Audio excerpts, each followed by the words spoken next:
Are you crying, Evelyn? No. Well, yes. I was just thinking about Sandy and about Bimba and Kimba. I miss them, Evelyn. I know. I miss them too. Especially this time of year, Evelyn. The year is 1991. Terminator 2 is the highest-grossing film at the box office. The first Super Nintendo Entertainment System has just been released, and after 70 years of communist rule, the Union of Soviet Socialist Republics has collapsed. And on a chicken ranch just outside of Claxton, Georgia, twin sisters are waiting for their supper. The farm is owned and operated by Alfred McCluck, an eccentric man with a fascination with Civil War weaponry. McCluck's Chicken Farms produces over 140,000 chickens a year and ships wings, thighs, and legs all over the continental United States. Despite the modest success of his business, McCluck leads a solitary life, never marrying and tending several of the chicken houses himself. A simple man with a not entirely bad heart, McCluck never knew how to best take care of the young girls who came into his life shortly after their birth. So he raised them the only way he knew how, in a 2-foot by 2-foot wire mesh cage on a diet of mash, crumbles, pellets, and egg booster. One clear September day, during the twins' 6th year at the farm, McCluck does not come at mealtime. Night falls, and still he doesn't appear. The girls and the chickens cry out from hunger. Days pass, and the chickens in neighboring cages begin to die. The smell of rotting poultry permeates the air of the hot, humid barn. Finally, desperate to find food and concerned over the whereabouts of their guardian, the twins break free from their cage. McCluck's house is locked tight, but the girls find a garden hose which quenches their thirst. Still half delirious with hunger, they make their way out to the road. Little time passes before a dusty black Cadillac Coupe de Ville drives by and pulls over. A tall, mustachioed man with a kindly face steps out of the vehicle. He smiles at the girls. Hello. And presents them with the first candy they have ever tasted. A Twix bar. Which they share in silent, awed delight. The girls do not feel at all uncomfortable when the man lifts them gently into the dark, spacious trunk. In the following days, the girls are transferred into the trunks of several other cars by many other kindly, candy bar offering men, until they reach their final destination at a lakeside lodge in Manitoba. The Underwood Lodge is a collection of cozy waterfront cabins with an attached trailer park along the shores of Lake Winnipeg. It is also the world headquarters of Budding Flowers Entertainment, specializing in the production and distribution of photographs and VHS tapes for clientele with unique tastes. The girls are welcomed by Mrs. Devora Bulger, the 52-year-old proprietress. Well, hello, girls. A woman of enormous proportions who lives with her own 3 children in the main lodge of the Underwood. Upon finding that the girls have no names, she christens them Eva and Lynn, names which neither she nor the twins themselves are ever able to keep straight. Eva? Lynn. The twins' days at the Underwood are relatively comfortable.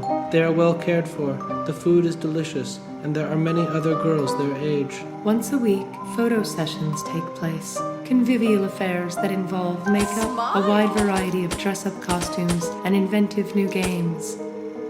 Every few days, Mrs. Bulger introduces the girls to one of their many uncles. Eva, Lynn, say hello to your Uncle Merle. Hey. These uncles, seemingly endless in number, travel from all over the world to visit their nieces. The girls don't always like their new uncles, but Mrs. Bulger is always quick to remind them that family is family, and blood is thicker than water. The conjoined sisters are not popular amongst the other girls. However, one gentle resident a few years their senior befriends them and takes them under her wing. Hello, what's your name? Her name is Sandy. I'm Sandy. She has soft blonde hair that reaches down to her knees. Everyone says she looks like a mermaid. Dressed daily by Mrs. Bulger in trademark fishnet stockings and vintage attire, Sandy is by far the most popular girl at the Underwood. She has so many uncles that the twins lose count. Every night after dinner and chores, Sandy tucks the young sisters into bed and tells them fantastic stories until they fall peacefully to sleep. And after 3 long weeks at sea, Jean-Luc the sailor finally spotted land. But these happy times do not last. Shortly after the twins' 3rd Christmas under Mrs. Bolger's care, Sandy disappears, never to return.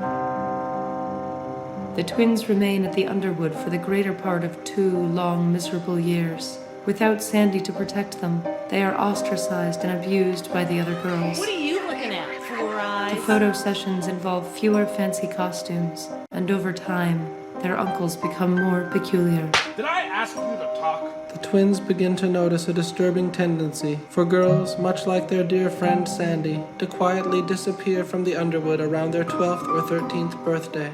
The sisters brace themselves for something terrible.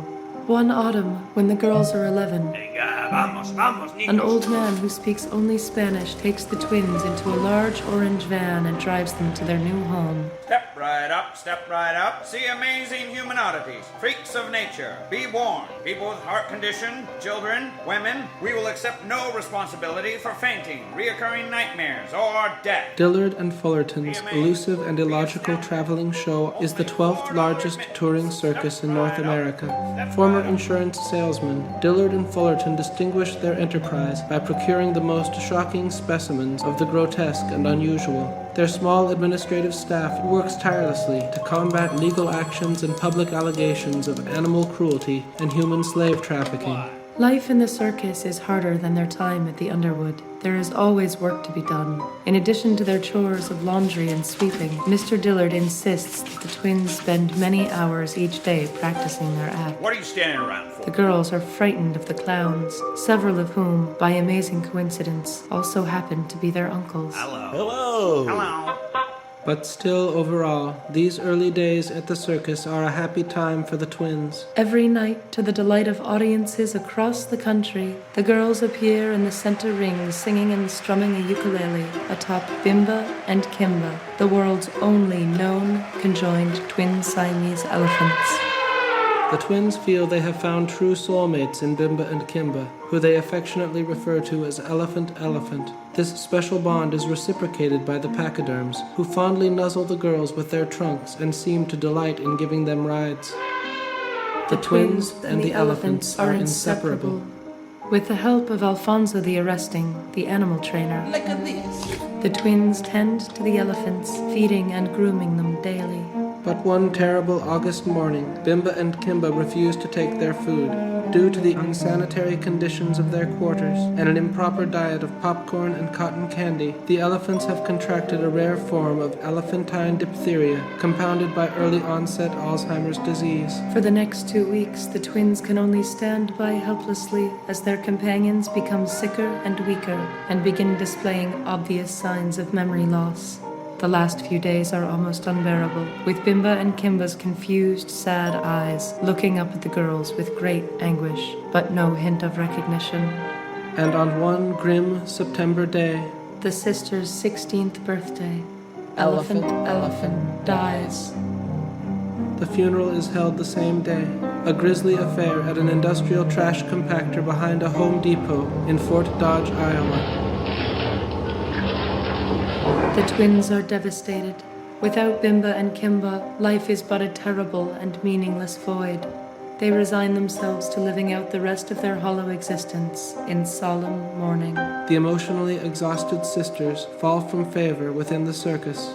No longer willing to sing and play their ukulele, the girls are dressed in a pink tutu and forced to balance on a giant red ball, an impossible task for the conjoined sisters. Get on that damn ball! The audience roars with laughter each time they awkwardly fall. Their discomfort is increased by a pair of radical groups who have taken an interest in the twins. Every night in most major cities, protesters assemble, noisily waving signs and chanting slogans in front of the box office. The first faction claims to represent an organization called FASN, the Foundation for Always Separating Siamese Twins Everywhere Now.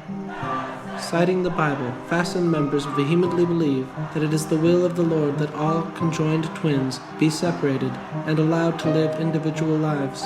Wielding symbolic surgical saws and blunt carving knives, Fasten members chide the ticket buyers for supporting an abomination of God. The second group operates under the acronym SPLIT, the Society for the Preservation of Linked Identical Twins. A reactionary organization working to discredit the claims of Fasten, Split believes that conjoined twins will play a critical role in the second coming of Christ. The twins are terrified by both groups. The knives and saws make them very nervous, and Split members make threats to kidnap the girls and take them to where they will be kept safe in a place of darkness until the rapture. One day before a Sunday matinee in Sacramento, a chaotic brawl erupts between the two factions, and one Fasten member gets alarmingly close to the twins with a hacksaw. It's the will of the Lord. Stricken with fear, the sisters decide that they are no longer safe at the circus. That night, they make a resolution to leave the Dillard and Fullerton traveling show.